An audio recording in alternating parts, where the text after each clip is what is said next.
Joining us now is Tonya Pinkins. Welcome to the show. How are you?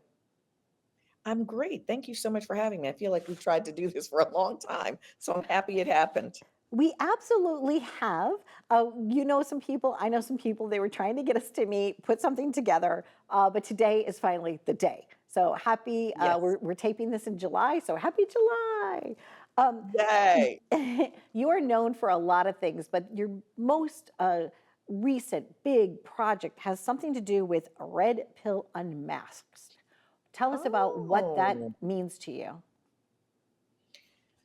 well, hmm.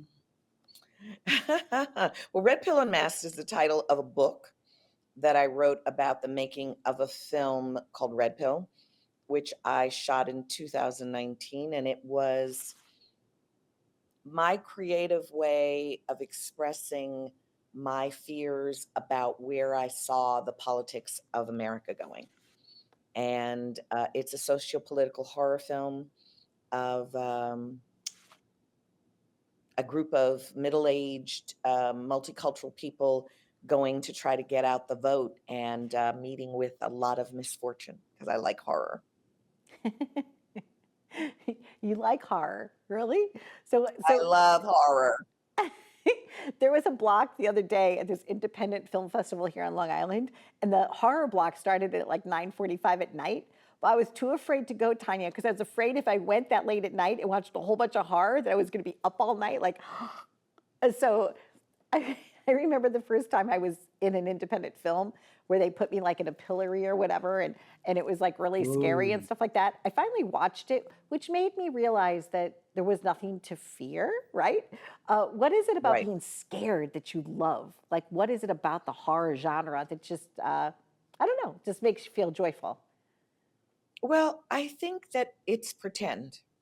That's the part. Like, I don't really like seeing horror movies or heavy dramas. That's a bit painful for me. But horror's pretend. You can tell the blood is pretend. There's usually some laughs. I like roller coaster rides. I like adrenaline rushes. So I think that the thrill for me is that adrenaline rush. Got it.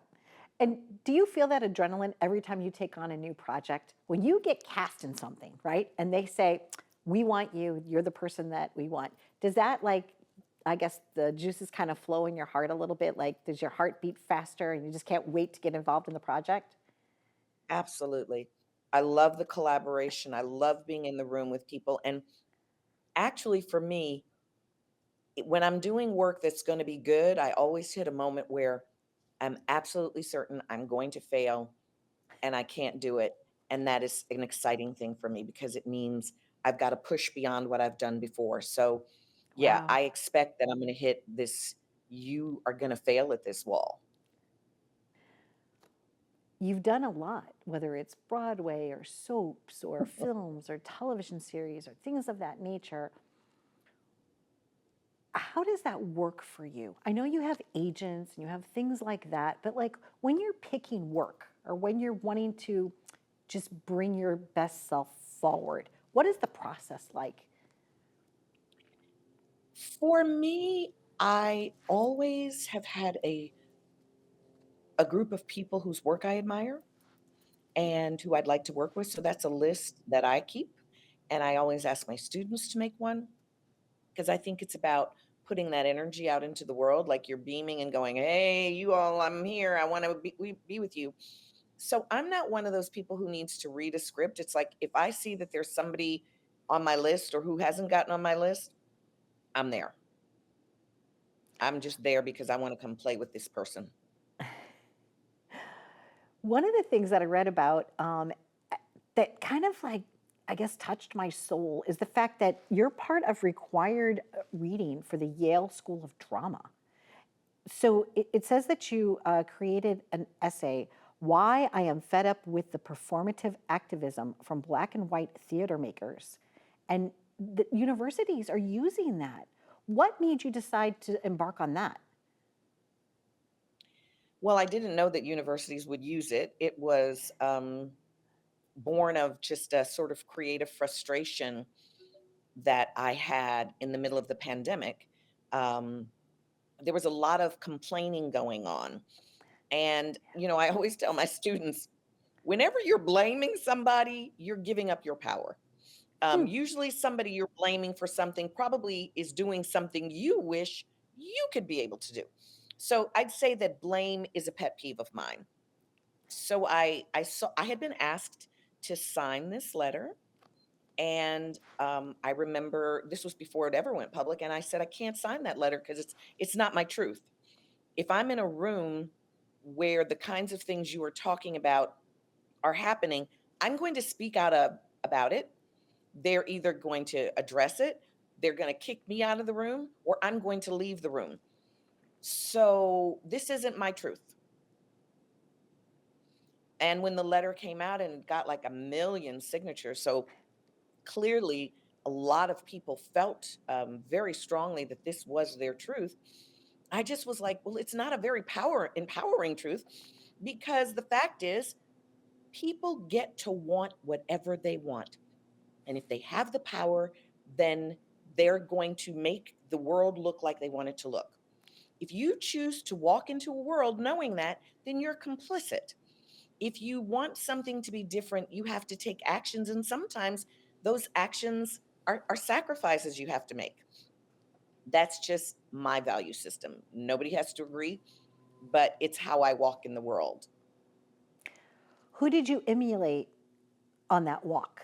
Who were some people that were like early, powerful people that you wanted to, I guess, emulate is kind of, I guess, the word, who were people that you saw that really inspired you to be the best you? I think my grandmothers were extraordinary women, particularly my paternal grandmother, Ollie Mae. She just could do any and everything. She had a full-time job on the Sunbeam line. She was a great baker. She made terrariums. She grew roses. She raised dogs. She threw poker parties. I mean, we went fishing. She could do any and everything. She would buy herself a new Cadillac. So she dressed up fabulously when she went out. I think that if I had a role model of a powerful woman, it would be Ollie Mae. But this spirit was in me from the time I was 7 years old. I was visiting one summer on the Army base in Fort Leonard Wood, Missouri, on the Army base there, and the kids were doing something that was very inappropriate. And they happened to be a mixed group of kids, white kids, black kids. And I went and told. And because I was black, it sort of created a schism between the black kids and the white kids, but none of them wanted to speak to me anymore because I was the one who told. But I had a clear sense of what was right and wrong, and I was not going to stand by and watch them commit this very wrong act. Interesting. What year were you at Fort Leonard Wood? That would have been 60, probably 68 and 69. Interesting. Okay, so I grew up in St. Louis, Missouri, and we used to call we used to call that place Fort Lost in the Woods. Fort Leonard. Fort Leonard Wood was Fort Lost in the Woods. Yeah, I was born Yes, in walk 65 those in St. Louis, woods. Missouri, and I moved to Long Island, New York about 30 something years ago.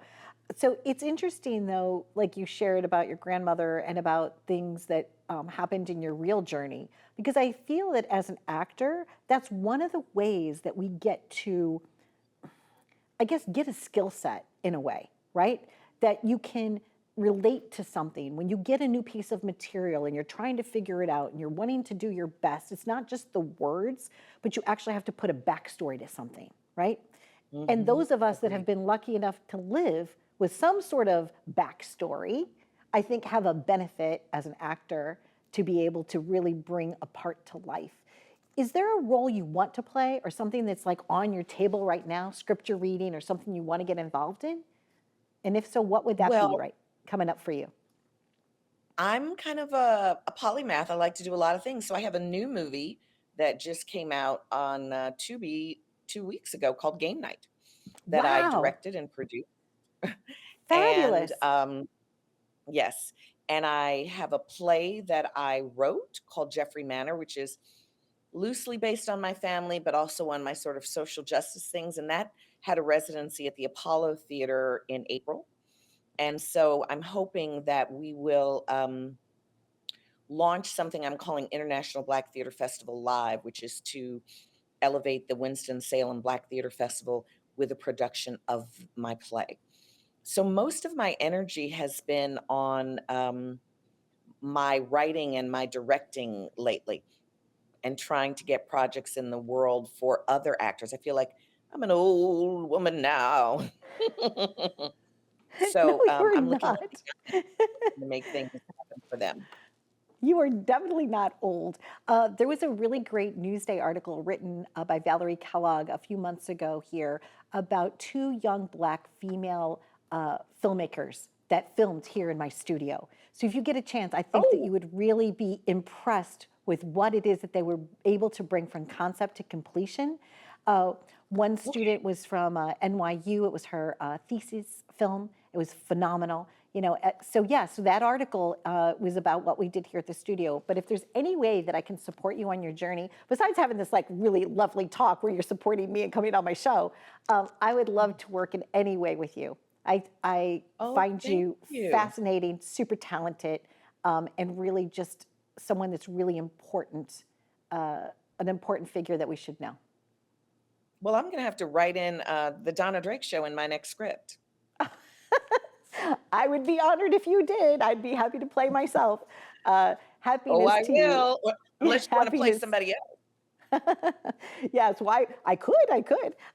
Thank you so much. It was just a delight, and I'm looking forward to knowing you and celebrating you, and continued joy and success on the journey. And your Thank grandmother you. sounds like one heck of a person. She was. Thank you so much. Thank you. Be well. Happiness to you, my friend. Bye bye. Happiness to you. Bye bye. Thank you so much. We're all on this journey. We're all living in this certain time together. So, whatever your goal is in life, just make it happen. Just be the best cheerleader for yourself and bring yourself forth. I'm Donna Drake. We were visiting with Tonya Pinkins. Donna Drake signing off. Be well.